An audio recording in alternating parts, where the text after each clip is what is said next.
Salut YouTube! I hope that this video finds you guys doing well.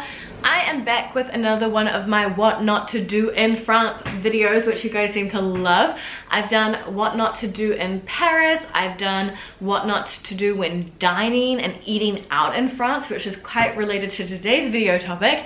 And now we're really getting into a very niche topic, which is what not to do around wine and cheese in France. What are some of those social faux pas, the little things that you can do around wine and cheese, which would accidentally make you really stand out when you didn't even mean to. I think these videos work really well because the French culture is so fascinating in that there's very much, you know, unwritten rules and codes and a lot of social faux pas, and there's very much a sense of the way things should be done. And I think, you know, when you're from a much more laid back culture like New Zealand, it can be hard to kind of crack the code. And to help me make this video, I actually interviewed Erwan from The Secret Wine Door, and I've actually already done a video with him, and we did a French cheese tasting video together, which I will link up here. They're effectively specialized in French cheese and wine and the tasting experience and the dining experience around that, and he's given me some pointers to share with you as well when it comes to eating cheese or drinking wine with French people, or of course if you just want to enjoy cheese and wine the French way. So French cheese, le fromage.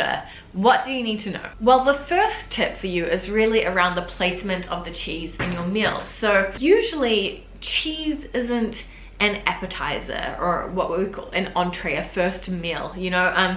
It's not something that you would serve with some chutney or grapes, you know, just before the main course, something, and usually in France.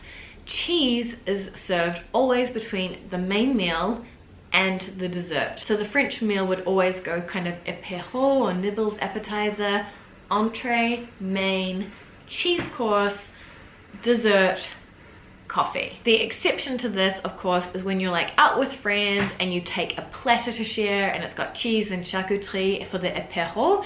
So before eating a meal and you're drinking and you're snacking on some cheese, yes, the French do that as well.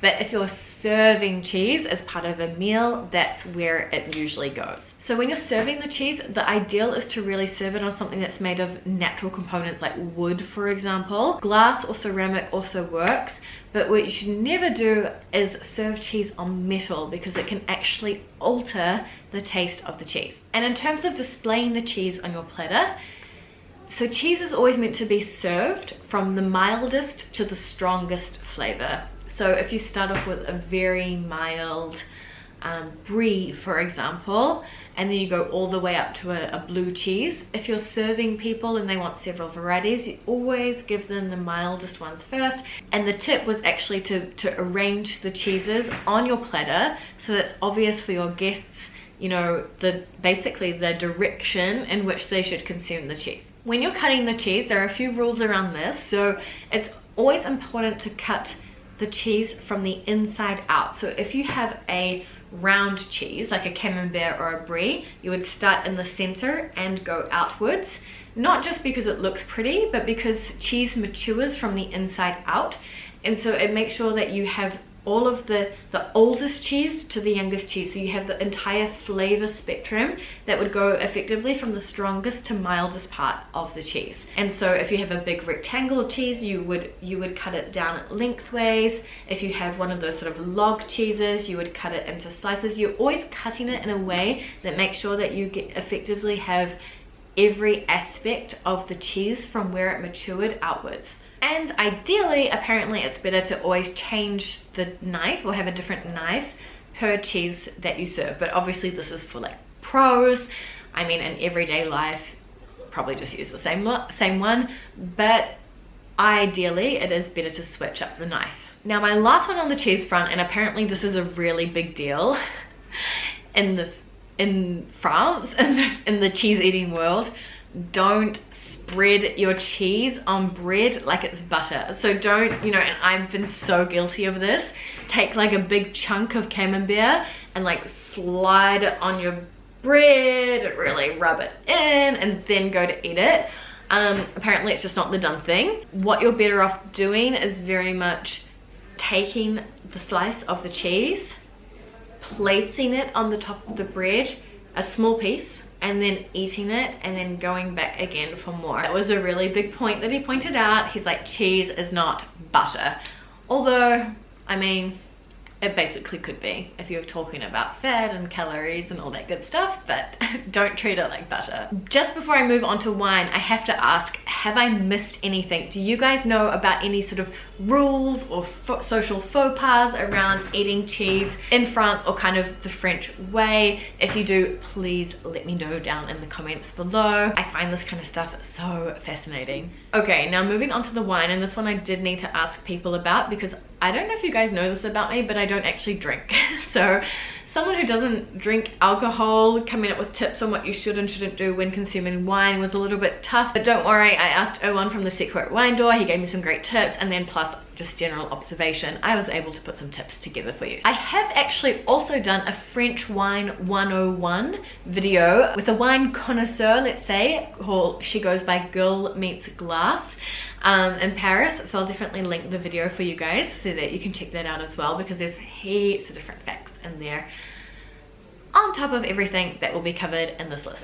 So the first one, and I actually mentioned this in my what not to do when dining and eating out in France video anyway, but it's very much like always serve others first before serving yourself. And that's whether that's water, whether that's fizzy drink, whether it's wine, whatever. In France you always like serve other people before even dreaming of serving yourself. But the exception to this is if you've just popped a bottle open that had a cork in it, you could just pour a tiny little bit into your glass first to make sure that there's no corky bits in there before serving everyone else, and then obviously just chuck your little corky portion of wine into the sink and then serve yourself. So this one is pretty universal, but it's really important to have your wine at the right temperature when serving it. Wines are effectively designed to be served at different temperatures. I'm sure a quick Google could help you figure it out, but there's nothing worse, according to my wine drinking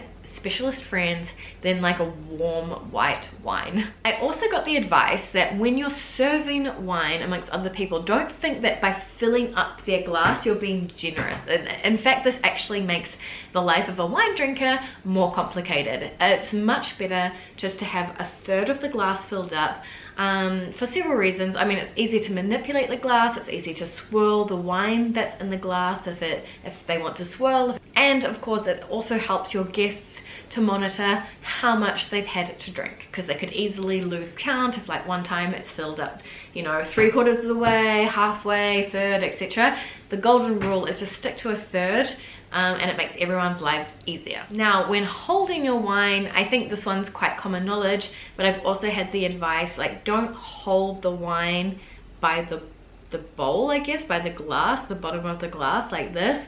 Always hold it by the stem, and that's of course because your body temperature, your heat coming from your hand, can actually warm the wine and distort the taste, and it won't be at that ideal serving temperature that it was at when it was first served to you. And so the last tip, of course, is that if you are drinking wine while you're eating, always try and match your wine to your meal. And this is information that can be found pretty easily on Google. It's just if you spend hours slaving over a beautifully cooked piece of fish and you match it with a really bold red wine, you're gonna make your taste buds go all crazy and you won't actually be able to enjoy your fish, according to the experts. Obviously, in an ideal world as well, they'd like you to match a wine with every course, but hey, from what I understand, I think the most important thing with wine is just to enjoy it and drink it.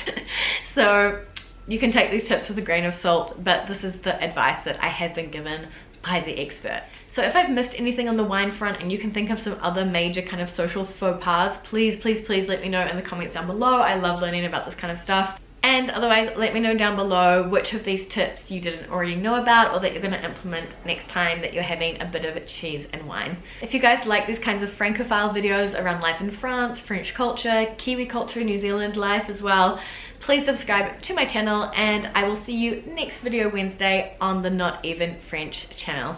A bientôt!